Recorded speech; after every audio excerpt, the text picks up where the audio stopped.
Hello everyone, good evening all of you. आज हम लोग देखने वाले हैं प्रैक्टिस सेट 42। और देखिए बहुत ही ज़्यादा महत्वपूर्ण होती है आप लोग के एग्ज़ाम के लिए। और ये चैनल भी हम बीपीएससी प्रैक्टिस सेट के लिए ही डिज़ाइन किए, जिसमें हम आप लोग के लिए डेली प्रैक्टिस सेट प्रोवाइड कराते हैं। और हो सके तो एक फ्रेंड या किसी एक ग्रुप में ज़रूर शेयर करने की कोशिश कीजिएगा। और पहली बार है तो चैनल को ज़रूर सब्सक्राइब कीजिएगा, क्योंकि हम बीपीएससी प्रैक्टिस सेट के अलावा कोई भी चीज़ फिजूल का मैं अपलोड नहीं करने वाला हूँ इस चैनल पर। ठीक है। नाउ क्वेश्चन नंबर 1 यहाँ पे हम लोग देखने की कोशिश करें। भारत में राष्ट्रपति बनने के लिए न्यूनतम जो आयु है ना, वो क्या होना चाहिए? 35 साल होना चाहिए, या 30 साल, 25 साल, या 40 साल, इनमें से कोई नहीं, या एक से अधिक? इसका आंसर ए इसका करेक्ट आंसर हो जाएगा। थोड़ा सा हम अगर इनके बारे में देखने की कोशिश करें यहाँ पे, देखिए मैंने जितना भी पॉइंट यहाँ पे मेंशन किया ना, आप लोग प्लीज़ अच्छा से पढ़ेंगे।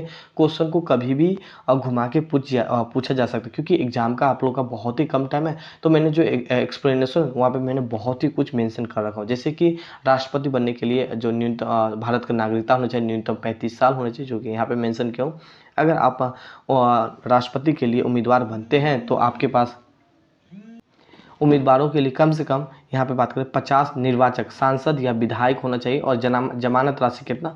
15,000 रुपया आपको जमानत राशि होनी चाहिए ना। इनके अलावा राज्य, केंद्र या स्थानीय सरकार पर लाभ के पद पर ना हो। ठीक है। इनके अलावा बात करें लोकसभा के सदस्य के निर्वाचित होने की योग्यता होनी चाहिए। और संविधान में जो है ना अनुच्छेद, ठीक है, अनुच्छेद बात करें यहाँ पे 52 से लेकर 62 के बीच इसका प्रावधान किया गया है। ठीक है। तो यहाँ पे मैंने जितना भी बात मेंशन किया ना, प्लीज़ आप लोग अच्छा से पढ़ने की कोशिश करेंगे। एटलीस्ट 1 या 2 बाजी तो पढ़ेंगे ही पढ़ेंगे। ठीक है। हालांकि और भी बातें जो कि मैं कभी और क्वेश्चन राष्ट्रपति के बारे में सेट करूंगा तो वहाँ पे और भी कुछ मेंशन कर देंगे। यहाँ पे क्वेश्चन नंबर 2 यहाँ पे देखें, गांधी जी का जन्म किस वर्ष हुआ था? यहाँ पे 2 अक्टूबर 1875 को हुआ था, 2 अक्टूबर 1870 को हुआ था, 2 अक्टूबर 1872 को हुआ था, 2 अक्टूबर 1869 को हुआ था। इनमें से कोई नहीं, ये एक से अधिक। हाल ही का जन्म तो 2 अक्टूबर के ही हुआ था, 2 अक्टूबर 1869 को हुआ था। ऑप्शन डी इसका करेक्ट आंसर हो जाएगा।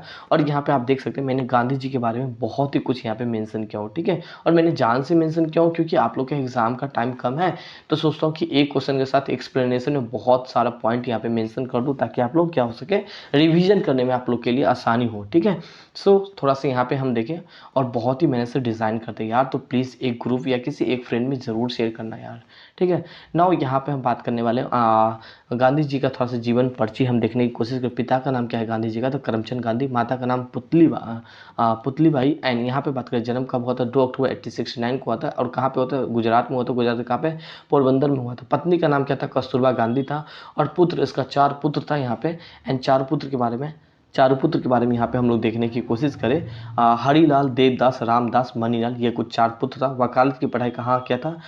वकालत की पढ़ाई टोटल 3 साल किया था। इंग्लैंड में किया था, 1888 से स्टार्ट किया था और 1891 तक इन्होंने वकालत की पढ़ाई किया। कहाँ पे? तो इंग्लैंड में किया था। ठीक है ना। ऑफिस कहाँ पे खोला था पढ़ाई करने के बाद? तो मुंबई में ऑफिस खोला था। और गांधी जी को जो उपाधि दिया गया था ना, मैंने यहाँ पे जान से देखिए देख रहे हैं कुछ अल्टरनेटिव एक्सप्लेनेशन में सेट किया हूँ, जो भी किया हूँ मैं गांधी जी से रिलेटेड ही सेट किया हूँ, ताकि आप लोग एग्जाम हॉल में जाएँ तो अगर कभी कल के डेट में क्वेश्चन पूछे तो आप लोग उस चीज़ को रिप्लाई दे पाए, मतलब जवाब दे पाए। बापू का उपाधि किसने दिया था? पंडित जवाहरलाल नेहरू ने दिया था। केसर ए हिंद की उपाधि किसने दिया था? अंग्रेजों के द्वारा 1915 में दिया गया था। ठीक है ना। महात्मा को उपाधि किसने दिया था? रविन्द्रनाथ टैगोर ने दिया था। कब दिया था? तो 1917 में दिया था। राष्ट्रपिता का उपाधि किसने दिया था? सुभाष चंद्र बोस ने दिया था ना। आगे देखिए, भर्ती करने वाला सार्जेंट का उपाधि किसने दिया था? और राष्ट्रपिता की उपाधि किसने दिया? सुभाष चंद्र बोस ने दिया है। भर्ती करने वाला सार्जेंट का उपाधि किसने दिया है? तो भारतीयों के द्वारा दिया गया था। कब दिया गया था? 1915 में दिया गया था। एंड 1 मैन बाउंड्री फोर्स का उपाधि किसने दिया था? लॉर्ड माउंटबेटन ने दिया था। कब दिया था? 1947 में दिया था। अर्धनंगा फकीर की उपाधि किसने दिया था? इंग्लैंड के प्रधानमंत्री विंस्टन चर्चिल के द्वारा दिया गया था। देखिए यहाँ पे मैंने जितना भी बात मेंशन किया, कोई भी एक फिजूल का बात यहाँ पे मेंशन नहीं किया, सारा के सारा एक महत्वपूर्ण पॉइंट मेंशन किया हो। ठीक है। जो कि आप लोग के एग्जाम के लिए काफ़ी ज़्यादा एक महत्वपूर्ण होती है। ठीक है। क्वेश्चन यहाँ पे हम बात करने वाले 2, और मैंने फिर से गांधी जी के बारे में मेंशन करती हूँ। गांधी जी के द्वारा लिखी गई किताब कौन सा है? तो इंडिया ऑफ माई ड्रीम, बिल्कुल गांधी जी के द्वारा ही लिखा गया है। हिंद स्वराज, ये भी गांधी जी के द्वारा ही लिखा गया है। सत्य के साथ मेरा प्रयोग, ये भी गांधी जी के द्वारा ही लिखा गया है। मतलब ये तीनों बुक तो गांधी जी के द्वारा ही लिखा गया। मतलब आप ऑप्शन डी ई को टिक लगाएंगे, इनमें से कोई नहीं, या एक से अधिक हो जाएगा। ठीक है। ऑप्शन डी थोड़ा मिस्टेक हो गया, कोई नहीं। ठीक है। थोड़ा सा हम देखने की कोशिश करें यहाँ पे, तो गांधी जी का 3 किताब लिखा गया था। एक तो किताब यहाँ पे बात करें India of my dream, Gandhi ji के द्वारा लिखा गया था। हिंद स्वराज, गांधी जी के द्वारा लिखा गया। सत्य के साथ मेरा प्रयोग, ये 3 गांधी जी के द्वारा लिखा गया था। ठीक है। गांधी जी का समाचार पत्र के बारे, समाचार पत्र यहाँ पे भी बात करें तो इंडियन ओपन गांधी जी का एक समाचार पत्र था। यंग इंडिया गांधी जी के द्वारा चलाया गया था समाचार पत्र। हरिजन गांधी जी के द्वारा, और नवजीवन, ये 4 समाचार पत्र किसके द्वारा लिखा गया था, तो गांधी जी के द्वारा ही यहाँ पे मेंशन किया गया था। नौ, आगे हम लोग देखने की कोशिश करें यहाँ पे नेक्स्ट क्वेश्चन नंबर 4 यहाँ पे हम लोग देखें, पंडित जवाहरलाल नेहरू ने कांग्रेस के किस अधिवेशन में राजनीतिक में प्रवेश किया था। 1912 कलकत्ता अधिवेशन, 1929 लाहौर अधिवेशन, 1936 लखनऊ अधिवेशन यहाँ पे बात करें, और 1937 फैजापुर अधिवेशन, और इनमें से कोई नहीं या एक से अधिक। ठीक है। अगर मैं इनका आंसर का बात करूँ तो इसका आंसर हो जाएगा 1912 कलकत्ता अधिवेशन हो जाएगा। ऑप्शन ए इसका करेक्ट आंसर हो जाएगा। ठीक है। थोड़ा सा अगर हम इनके बारे में देखने की कोशिश करें यहाँ पे, तो पंडित जवाहरलाल नेहरू ने पहली बार 1912 में कलकत्ता अधिवेशन में राजनीतिक में प्रवेश किया, और पंडित जवाहरलाल नेहरू 1917 में होम रूल आंदोलन में भी भाग लिया था, और 1920 और 22 में असहयोग आंदोलन में भी भाग लिया था। पहली बार इस आंदोलन में गिरफ्तार भी हुआ था। ठीक है। तो क्वेश्चन को कई बार घुमा के जब पूछेगा ना, तो किस आंदोलन में यहाँ पे बात करें पंडित जवाहरलाल नेहरू को पहली बार गिरफ्तार किया गया था, तो आपके ऑप्शन में होगा असहयोग आंदोलन। ठीक है। किस वर्ष, तो 1922 में किया गया था। तो क्वेश्चन को कई रूप में, एक क्वेश्चन को कई रूप में घुमा घुमा के, जैसे कि मैं बात करूँ यहाँ पे एक क्वेश्चन को 5 या 6 रूप में, है ना, क्वेश्चन को तोड़ मचोड़ के क्वेश्चन पूछा जाता है। ठीक है। तो हमेशा रेडी रहेंगे आप लोग। ठीक है। जो पुराने स्टूडेंट होते हैं ना, क्या होता है कि वो हमेशा पढ़ते हैं तो उनको माइंड में वो सब सेट होता है। अच्छा, असहयोग आंदोलन, ये सारा कुछ यहाँ पे क्या उनके माइंड में रट जाता है। ठीक है। तो कंटिन्यू पढ़िए, रिवीजन कीजिए, खुद पे खुद आपको याद हो जाएगा। ठीक है। 1924 में कलकत्ता नगर निगम के अध्यक्ष भी बने थे, और 1926 से 1928 में अखिल भारतीय कांग्रेस समिति के एक महासचिव बने थे। 1929 में कांग्रेस का लाहौर अधिवेशन का भी अध्यक्षता किया था। ठीक है। तो यहाँ पे जितना भी पॉइंट यहाँ पे मेंशन किया हो ना, ये सारा पॉइंट आपके एग्जाम के लिए काफ़ी ज़्यादा एक महत्वपूर्ण होगा। ठीक है। तो अच्छा से पढ़ेंगे और साथ में रिवीजन भी करेंगे। ठीक है। नेक्स्ट पॉइंट यहाँ पे हम लोग देखने की कोशिश करें, वल्लभ भाई पटेल को किस उपनाम से जाना जाता है। सरदार के और लौह पुरुष, इनमें से ए और बी, और ऑप्शन डी यहाँ पे बात करें इनमें से कोई नहीं। देखिए सरदार वल्लभ भाई पटेल को, देखिए हम सरदार तो बोल ही दिए, मतलब सरदार के नाम से जाना ही जाता है, और साथ में लौह पुरुष के नाम से ही जाना जाता है, मतलब ऑप्शन सी इसका करेक्ट आंसर हो जाएगा। थोड़ा सा अगर हम इनके बारे में देखने की कोशिश करें यहाँ पे, तो इनका जन्म कब हुआ था, 31 अक्टूबर 1875 को गुजरात में जन्म हुआ था, और 15 दिसंबर 1950 की इसकी मृत्यु हो गया था। ठीक है। और वो काफ़ी ज़्यादा प्रेरित थे किसके, तो गांधी जी के विचारों पे, और स्वतंत्रता आंदोलन में भी भाग लिया था। किसने भाग लिया था, तो सरदार वल्लभ भाई पटेल। अहमदाबाद नगर निगम में 1922, 1924, 1927 में चुने गया था यहाँ पे नगर निगम के रूप में, और खेरा सत्याग्रह 1919 में गांधी जी के साथ भाग लिया था। बरदौली सत्याग्रह 1928 में नेतृत्व सरदार वल्लभ भाई पटेल ने किया था। ठीक है। तो अच्छा से पढ़िएगा, ये जितने भी फैक्ट मैं यहाँ पे मेंशन किया हूँ। ठीक है, जो कि स्टोरी के रूप में आप लोग को समझाने की मैं कोशिश किया हूँ। नाउ क्वेश्चन नंबर 6 यहाँ पे देखिए, डॉक्टर भीमराव अंबेडकर का जन्म किस राज्य में हुआ था। मध्य प्रदेश में हुआ था, बिहार में हुआ था, नाउ आगे यहाँ पर तो गुजरात में हुआ था, उड़ीसा में हुआ था, या यहाँ पे बात करने वाले हैं इनमें से कोई नहीं या एक से अधिक। मध्य प्रदेश हो जाएगा। ऑप्शन ए इसका करेक्ट आंसर हो जाएगा यहाँ पे। ठीक है। थोड़ा सा अगर हम इनके बारे में देखने की कोशिश करें यहाँ पे, तो डॉक्टर भीमराव अंबेडकर का जन्म 13 अप्रैल 1891 के मध्य प्रदेश के माहो जिले में हुआ था, और इसे बाबा साहब के नाम से भी जाना जाता है। इसने हिंदू और बौद्ध धर्म का भी हिंदू और बौद्ध धर्म को भी अपनाया था। इन्होंने अपनी राजनीतिक जीवन की शुरुआत मुंबई विधान परिषद 1926 से किया था। ठीक है। और 1937 में लेबर स्वतंत्र पार्टी की भी स्थापना किया था। ठीक है। तो जितना भी पॉइंट यहाँ पे मेंशन है अच्छा से पढ़िएगा। ठीक है। मैं बार बार हमेशा यही चीज़ बोलता हूँ। क्वेश्चन नंबर 7 यहाँ पे बात करें, कांग्रेस की स्थापना किस वर्ष हुआ था। 27 दिसंबर 1886 को हुआ था, 30 दिसंबर 1890 को हुआ था, 28 दिसंबर 1885 को, 29 दिसंबर 1885 को, या इनमें से कोई नहीं या एक से अधिक। 28 दिसंबर 1885 हो जाएगा। ऑप्शन सी इसका करेक्ट आंसर हो जाएगा। थोड़ा सा अगर हम इनके बारे में देखने की कोशिश करें, कांग्रेस की स्थापना ए होम ने किया था, और कब किया था, 28 दिसंबर 1885 किया था। किस जगह पे किया था, तो मुंबई में किया था।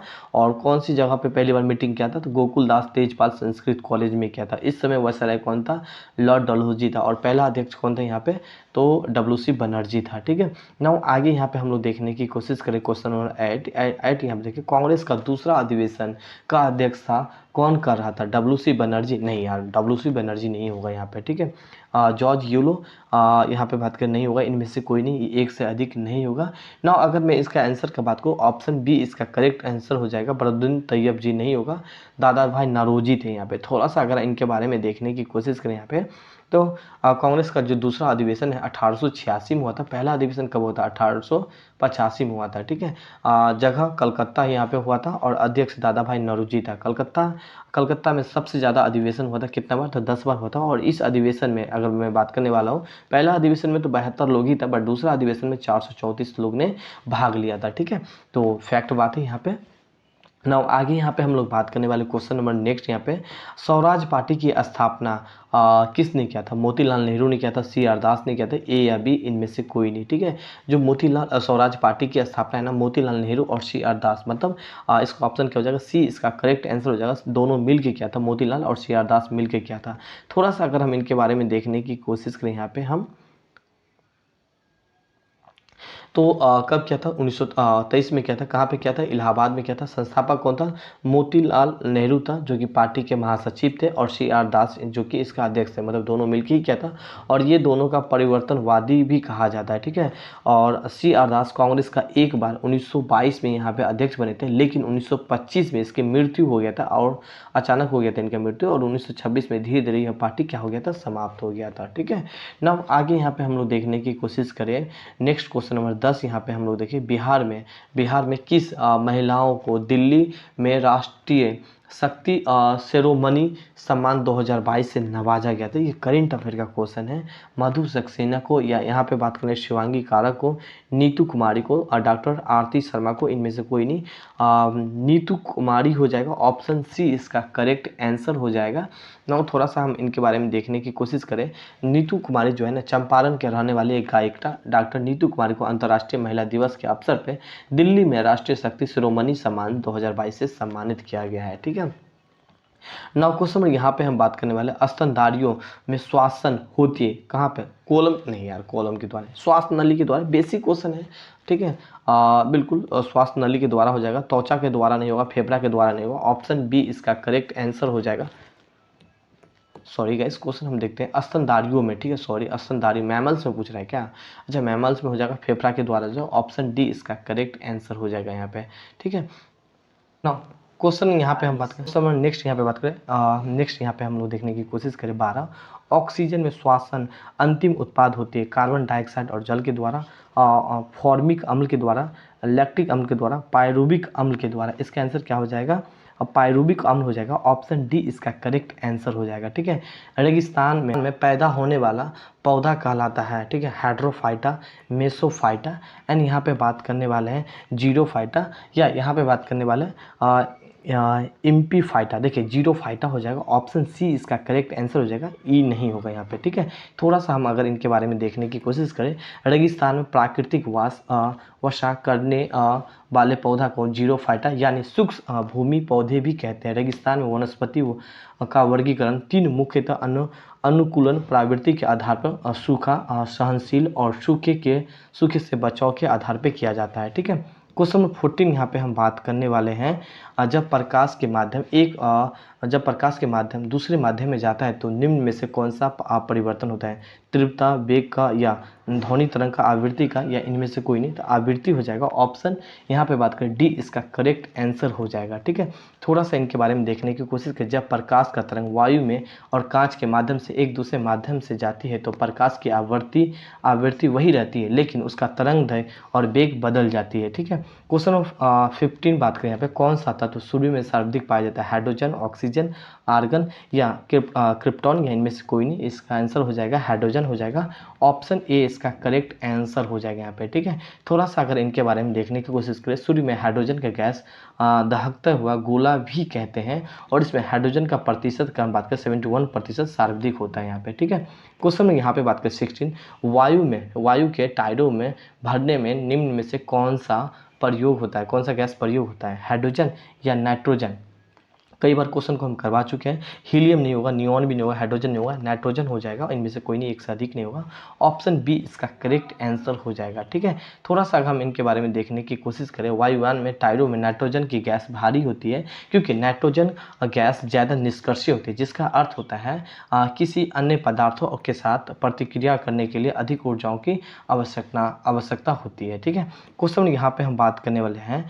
देखिए बजट भी मैं लिया हूँ, अगर आपका एग्जाम डिले नहीं होती, टाइमली में हो जाती है, अगर डिले होगी तो फिर तो मैं अपडेट कर दूंगा, मगर फिर भी मैंने 2022 और 23 का ही बजट यहाँ पे कवर किया हूँ। हाल ही का बजट का क्वेश्चन और भी मैं रिपीटेड करूँगा। बाई चांस अगर आपका एग्जाम बार बार मैं बोल रहा हूँ कि अगर लेट हो रही है, ठीक है, तो फिर आपको बजट भी अपडेट करना होगा और साथ में कुछ इकोनॉमिक्स का पार्ट भी, जो कि मैं खुद रेडी रहूँगा, अपडेट करा दूंगा।